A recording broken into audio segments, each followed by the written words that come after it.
All right, everyone. Today we're talking about something that I don't really know many people who don't need this. I haven't met them. So if you have, let me know. But we're talking about the secret to emotional rest. And this is so relevant because I think we can be physically resting and still not be at emotional rest. We have the expert on today, and she's one of my favorites.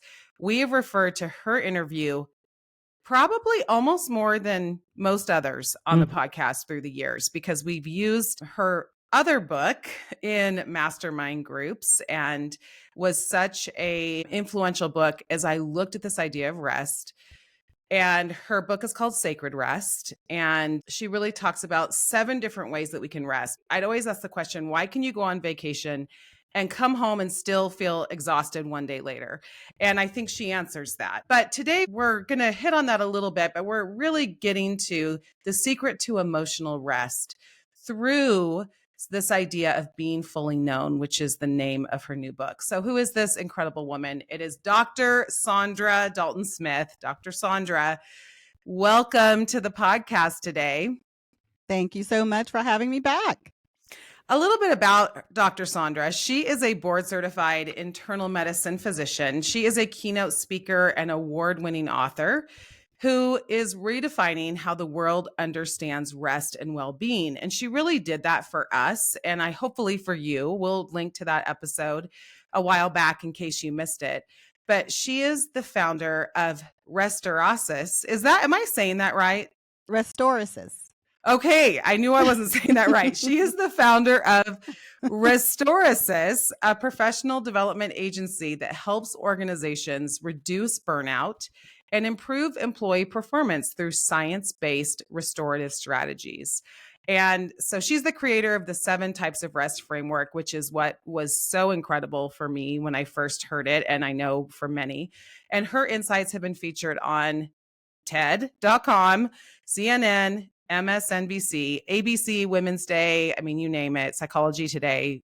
People are loving her content. And she is the author of several books, including what I already mentioned, the bestseller Sacred Rest, but now the book Being Fully Known, the joyful satisfaction of beholding, becoming, and belonging. So, Dr. Saundra, let's just jump in. As I talked about, we really have used the concepts in your book, Sacred Rest, over and over again, and they've been incredibly helpful for us and the women we lead. And this book is about emotional rest, which seems like a natural follow-up, but tell us why specifically you chose to follow that book and that concept about rest with this one. Yeah, there's so many conversations I've had with people just around the 7 types of rest and restorative practices. And I find that the one area that people seem to continue to battle with, not because they didn't understand what the type of rest looked like, or even that they didn't understand the restorative practices, it was the external expectations that kept them from moving into it, which was unlike some of the other types of rest where it's like, oh, I know I need physical rest. No, there's no like impinging expectations that are keeping you from doing some of these other activities. But when someone's change that needs to be made is going to affect how others view them completely, there's a lot of pushback. I feel like there needed to be a deeper conversation, kind of an unwrapping of why do we battle with emotional rest? Why is people pleasing so ingrained in some of us? And why do we feel like staying the same is safer than evolving with God? My guess is the known can feel less scary than the unknown. What have you heard as you've been talking to people about those questions?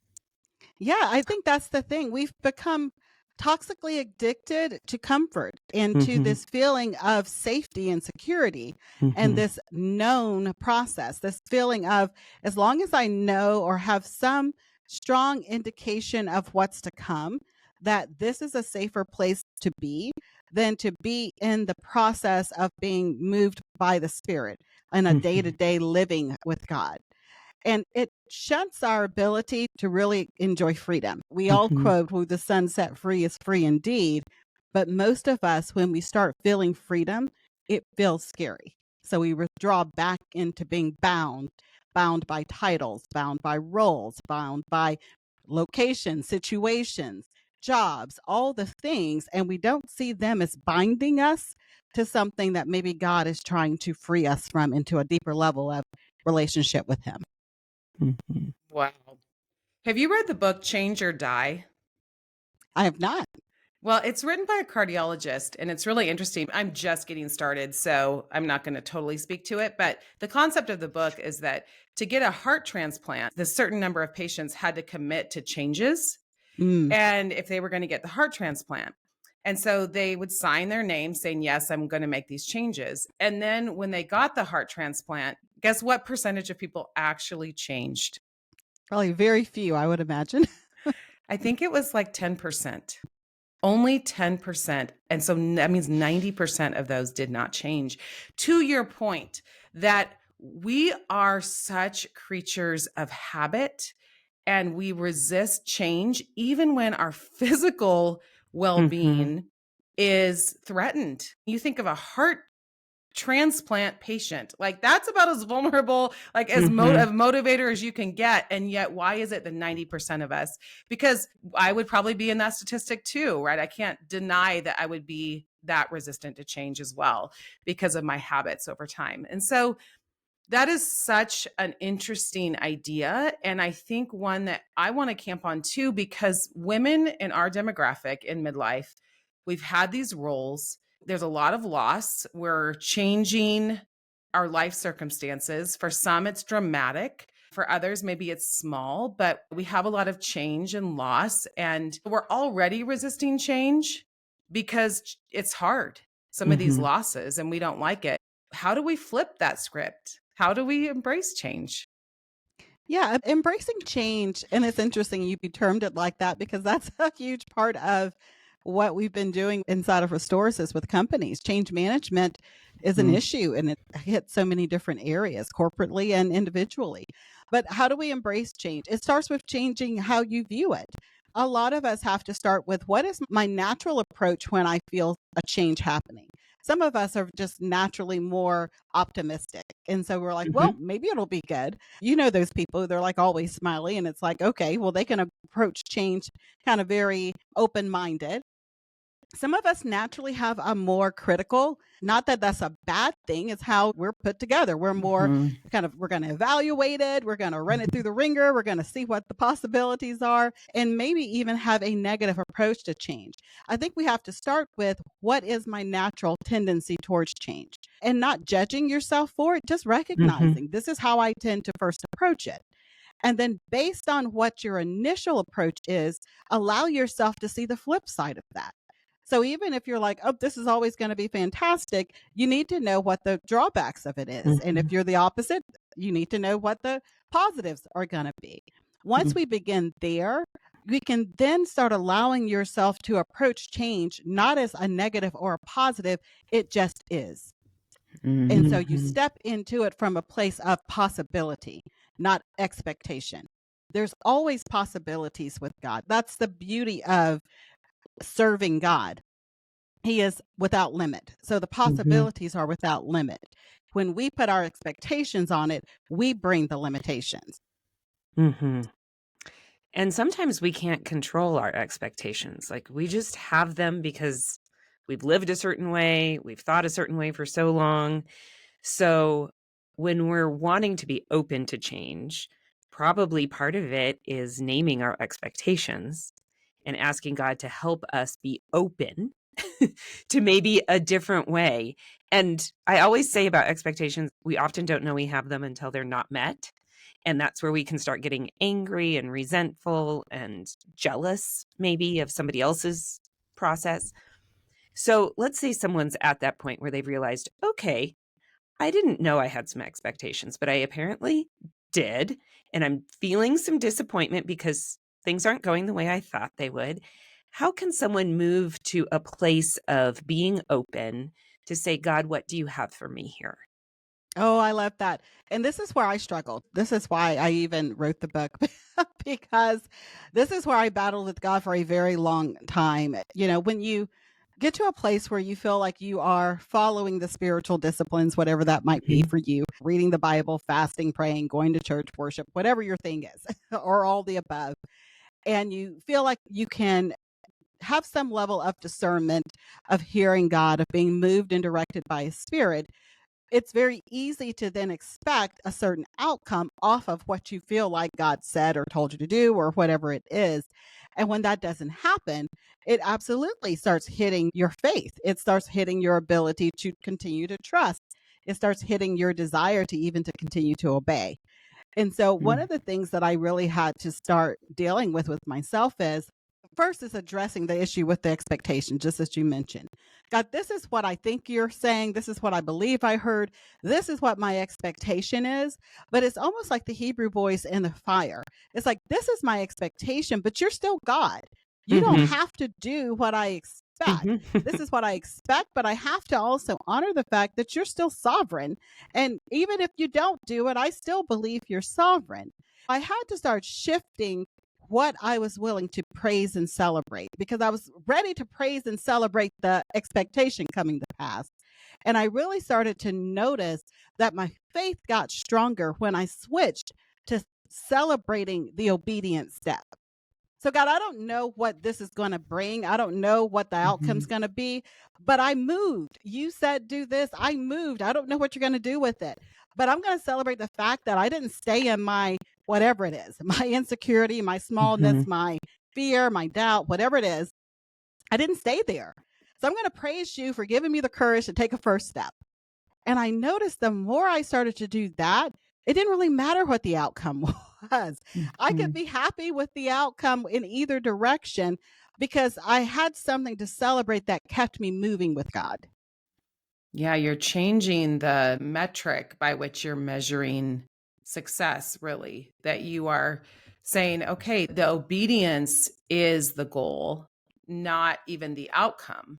And I think that's a good shift because we can focus so much on the outcome. And what if the outcome isn't then what we want? Like we were saying, expectations. So switching that and saying no and realizing that it's who we become along the way that actually matters the most anyway. How do you talk about that? Like, even with these clients that you go in and coach, how do you talk about that? About what is the change doing inside of you that is important? Yeah, that's the becoming part of it. Because the subtitle of the book, The Beholding, Becoming, and Belonging, beholding, focusing more on the spiritual aspect of rest, time in his presence, taking opportunities to see what aspect of the creator am I reflecting him at his image to the world in? What are parts of the Father that I see in myself that I love about him? And he's allowing me to actually recognize that there's a part of that inside of me that I've yet to fully embrace. So that's the beholding aspect. The becoming is not becoming more of something else, it's becoming more of who you already are. It's a more Mhm. introspective kind of process. And so as we start moving with God and start evaluating our expectations, our disappointments, our obedience, it allows us then to see the changes that He's making, the ways that we are becoming more like Jesus, the ways that we're becoming a reflection of His character.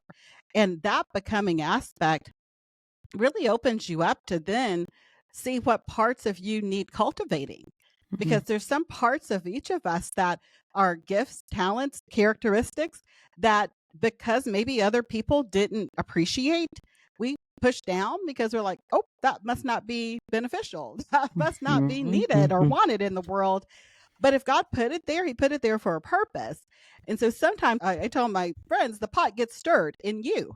And it's like things that are at the bottom rise up to the top. And it's like, why am I all of a sudden wanting to take photographs? I'm not artistic. And it's like, are you not artistic? Or is that just something that you never cultivated? It's always been there. So that becoming is opportunity to explore you, to go Mm. deeper into who God has made you to be, and to find the joy in the process of that discovery. Mm. And it seems like for women who are busy, that takes time and intentional time to slow down and pay attention. So, how do you guide people to be in a place where they can have enough stillness to have that introspection. Yeah, that's the whole sacred rest concept. I know Sabbath and Sabbath keeping is like there's so many different theological boats to jump in with that. Do we do Sabbath? Do we not do Sabbath? Is it only on Sunday? Is it on Saturday? I don't go down that train. I think it's a rabbit hole that can go on forever. I believe this. I believe Sabbath is a gift from God. It's a concept, a mindset, a way of Mhm. walking with Him. I believe that there should be a daily, a weekly, a monthly, and a yearly process in which we intentionally enter into the rest of God. And as the word says, there's a labor, there is an intentionality into entering into that rest, but it doesn't have to be large blocks of time. So if we're looking at even, let's say, the weekly aspect of Sabbath, are there times within my week when I can set it apart simply to get in his presence, to make sure that I am reconnecting to the fact that I am not just a physical body and a physical earth, but that there is a spiritual component of me in a spiritual world that has to have a reconnection point. And when we start doing that, it gives us opportunity to then invite Holy Spirit into Mhm. the process of search me, oh God. What in me Mhm. needs to change? Reveal to me what are the things or the places or the ways you want to help me behold you so that I can become more like what it is that you're making available to me, Mhm. so that I can experience some of these other things. And whenever someone tells me they don't have time, I start asking them questions about their joy level. Are you happy? You're Mhm. living, but are you happy? Is your life producing the things you want it to produce? Or are you just going through the motions?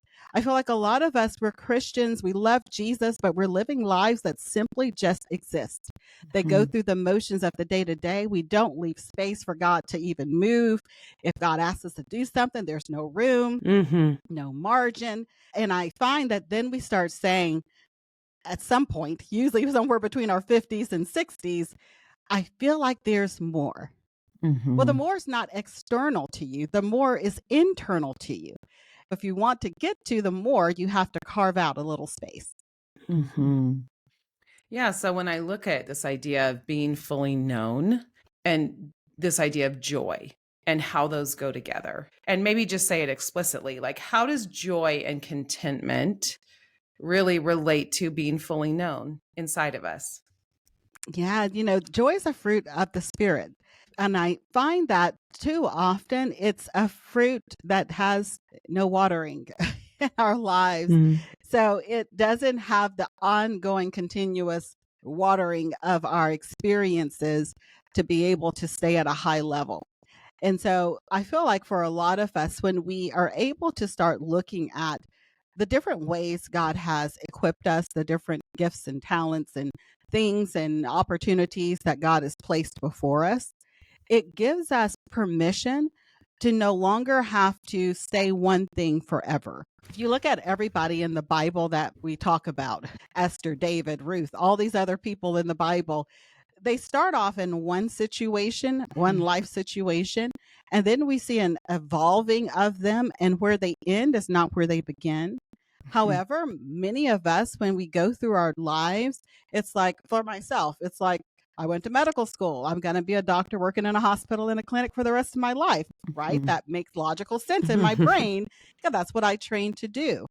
However, that's not even lining up with the Bible, because I should be evolving as God reveals more of himself to me, as I become more aligned with the things of Holy Spirit. I should not be the same person I was when I got my degree at 25 at Mhm. 55. It shouldn't Mhm. happen. I'm not even Mhm. 55, but when I get there, it should not be the Mhm. same person. I think we have to stay in this openness to see where God's leading us. Yeah, and I really see that connection of emotional, like if we're really talking about how do we emotionally rest? We may be a physical rest and not have emotional rest because we're ruminating. We are focusing on all the things that have changed or that we've lost, or this role that I no longer have that I still want to have and I no longer have it, rather than looking at how do I cultivate the fruits of the spirit? How do I cultivate more joy? How do I accept what is currently in my life and focus on the good things there and the opportunities actually that are opening up because of my new situation. I mean, I look at you and your journey and all the opportunities that have come that if you hadn't said yes to that change, that pivot that you never anticipated, wow, that's incredible to think about. You wouldn't be influencing all these people who need your message. Well, I think that's really helpful. I will say something really quick about that because I didn't automatically say yes. Let me just Mm, let me mhm, bust the bubble. I did not automatically just say yes. mhm, I spent 3 years telling God no. Initially, the conversation was, this season's over. This white coat season is over. And I'm like, there's no way that is God Mhm. because Mhm. how am I going to pay bills? God knows I Yeah. have kids going to college. I mean, like, how does this even work? The Holy Spirit really had to help me realize is that my identity had completely gotten wrapped up in my profession. I didn't know who I was outside of it. Mhm. And so there was this season where I had to allow myself to come off the altar of understanding. One of the things that there's this song that talks about bowing down and worshiping God. And it's something I sing a lot to myself when in my private time with God. And at one point of singing it, I just really felt like God said, okay, posturally, you're bowing down, even heart position wise, you're bowing down, but you haven't bowed your need to understand down. You haven't bowed your logic, your reasoning.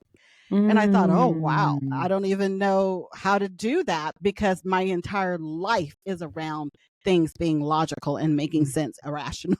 Mm. So, but I feel like that's a part of it for a lot of us. We have to be willing to put our whole selves on the altar, to bow all of us to it.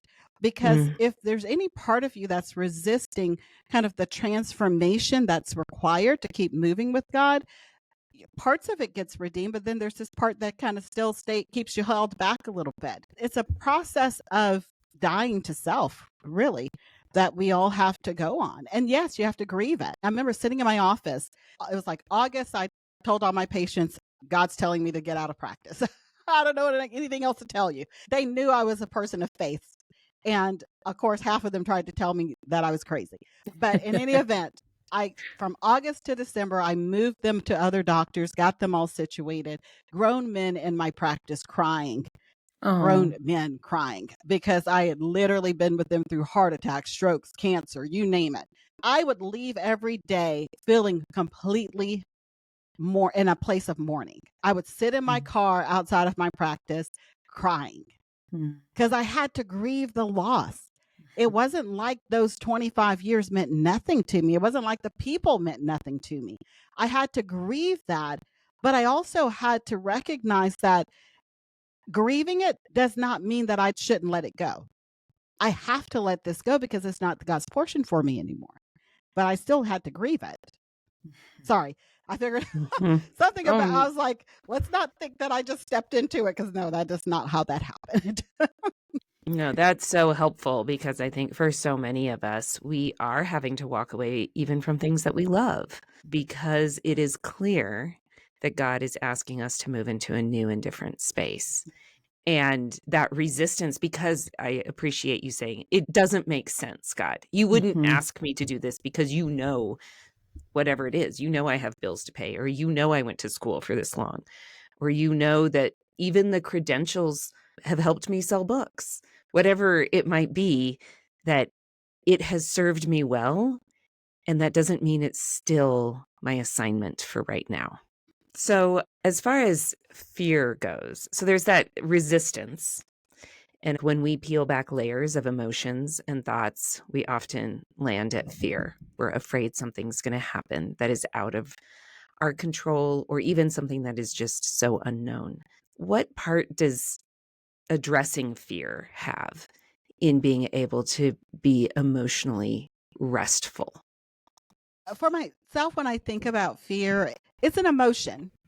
Fear, anxiety, all of those, there it's an emotion. So I think we have to call a thing when we experience it, but then we have to sometimes, I feel, go to the next level of that, like peel back the onion a little bit.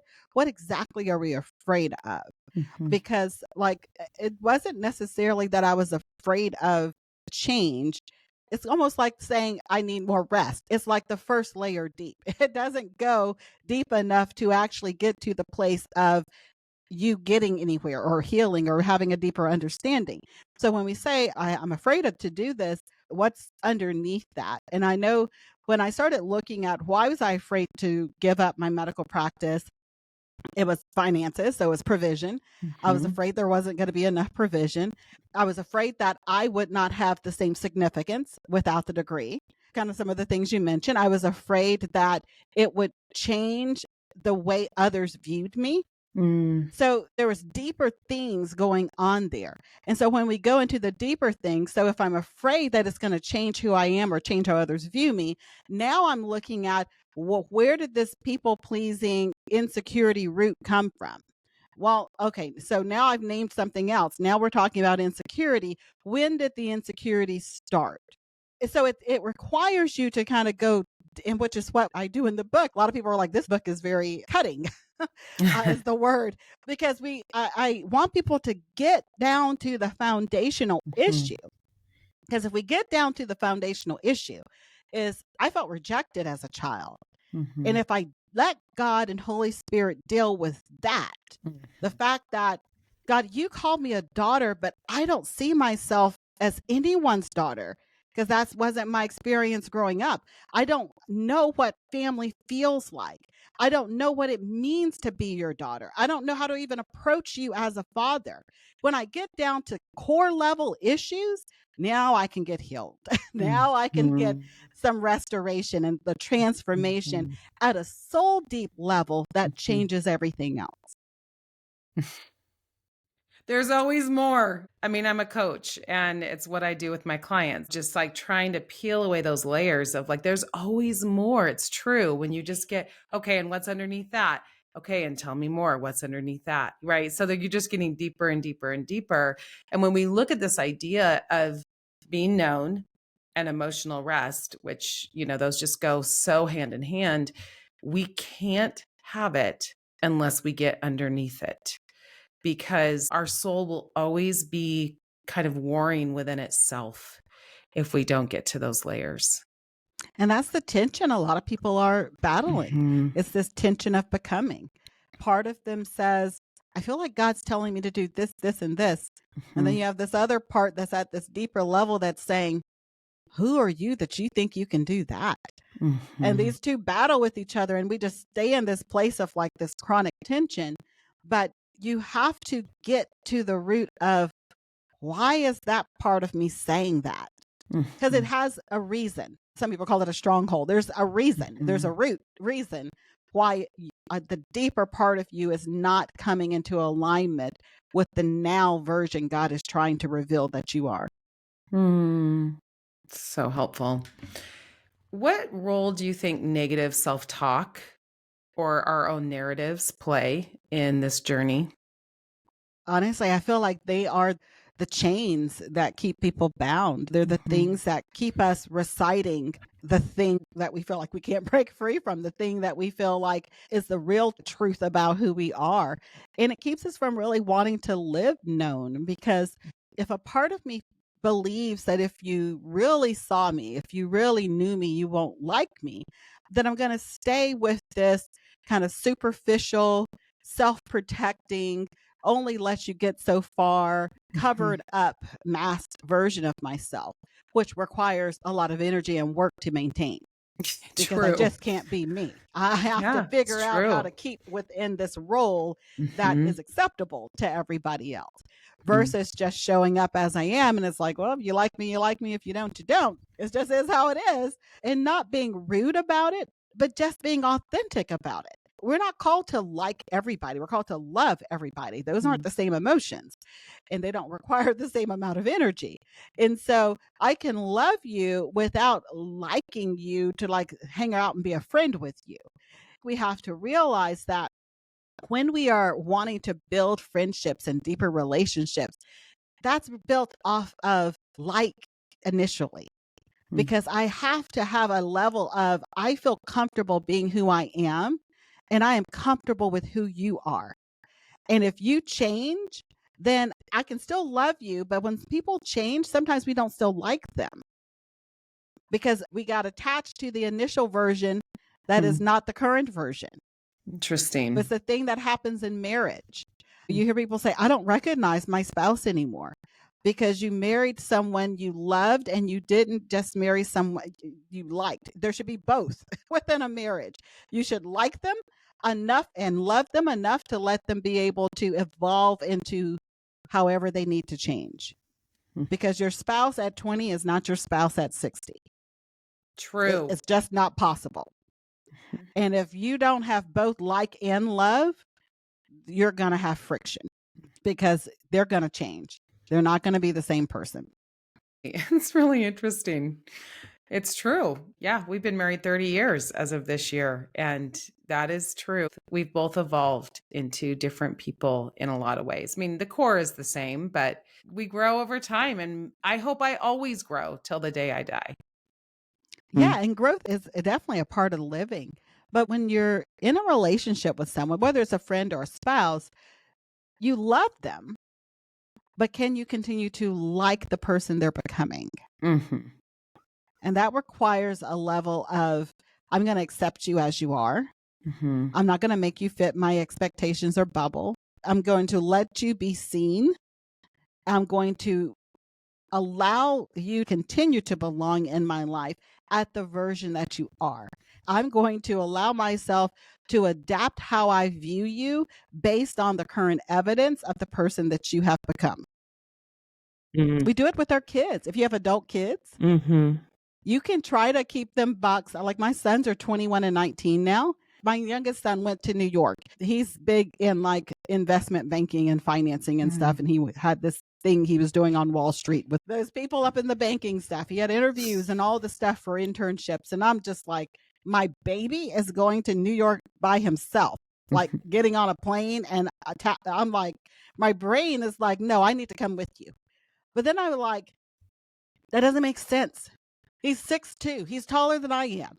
How am I 5'1" going to protect him just because I'm older? You know what I mean? It was like, I have to realize I am not raising a boy child anymore. I now have two young men who I get to be the adult parent of. I can't treat them like they were when they were 18 even, because now they don't even live in my house anymore. They have their dorms and things that they live in at the school. I have to now allow him to be a young adult, and I have to adapt to the new person he's become. You're just throwing down the gauntlet today in the best kind of way. Like, it's so true, because then it gets back to, if we're not at emotional rest ourselves, if we are not at a good, healthy place ourselves, we actually can't turn around and do that for anyone else, because we're not even okay with where we are. What is in us comes out of us. And so if we don't have that first, we can't do that for others. And yet that is such a high call and a beautiful call. Yes, I accept your challenge, Dr. Saundra. I accept your challenge on that, because it's a good one. Well, as we wrap up today, I would just love you to paint the picture. What does it look like when we are at emotional rest and truly in that place of belonging? Can you just kind of paint what that looks like, and how do we know when we get there? Yeah. Let me start with just what belonging is. We talked about the other two. When I talk about belonging, I'm really not talking about places where you have to fit in, because trying to fit in is its own level of stress and striving, but it's places where you naturally fit. And the best way I can explain that would be, sometimes you find yourself in places and you're like, I don't necessarily look like everybody else. I don't do this like everybody else does it. I have my own way of going about it. But you feel a sense of, I belong here. It's like I'm bringing value. I'm showing up in a way that adds to what's in this location. To me, that is real belonging. You fill the void that's there. You're bringing a part of God's character, his nature, his essence into a place that's missing it in the way that you show up with it. And so for me, that's real belonging. And so how can someone know when they've kind of gotten into a healthy level of emotional rest, you don't feel as if you have to change to fit the situation. You come as you are. And when you step into those unique places of belonging, you recognize that you have added something to that space. Yeah, it's great. Well, thank you so much for your work. We have been deeply impacted by it, and I know you'll continue to impact so many others. Thank you for coming on today. Such a joy to be with you, ladies. Thank you. Thank you.